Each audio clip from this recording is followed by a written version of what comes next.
প্রায় এক মাস ধরে জলমগ্ন বাদুড়িয়ার গ্রাম। অভিযোগ, বাসিন্দারা বিজেপি করায় সরকারি ত্রাণই মেলেনি, তাই দুর্ভোগের এক শেষ।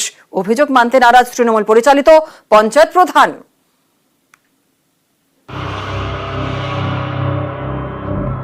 রাস্তায় জল, যাতায়াতের জন্য ভরসা নৌকো, বাড়িতেও জল। এ ছবি উত্তর 24 পরগনার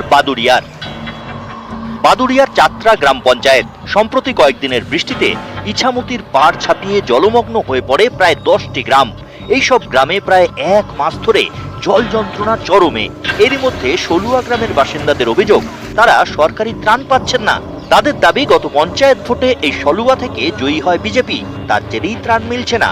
খাবার, ত্রিপল, জল না পেয়ে দুর্ভোগ চরমে।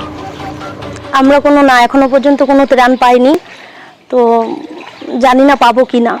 কেন পাচ্ছেন না? কেন পাচ্ছি না? এই বুথটা হচ্ছে বিজেপি জিতেছে, যে দেবে তার কাছে তো সেই তো কিছু পাচ্ছে না, তা আমাদের দেবে কি করে সে? এই বুথের অবস্থা তো দেখতেই পাচ্ছেন, 10 নম্বর বুথ, বিজেপির জেতা বুথ। সমস্ত বাড়িগুলোয় জল ঢুকে গেছে। তার মধ্যে আমার বাড়ি তো দেখতে পাচ্ছেন যে কি অবস্থা। প্রতিদিন লোক আসছে আমার বাড়ি যে ত্রাণ চাই, ত্রিপল চাই। এবার 6টা মাত্র ত্রিপল দিয়েছে, তার মধ্যে কজনকে দেবো আমি? আমার 1248 ভোটার। প্রধান তো শুনেও শুনছে না, ওরা ওদের মতো ব্যবস্থা করছে, কি করছে না করছে আমি কিছুই জানি না।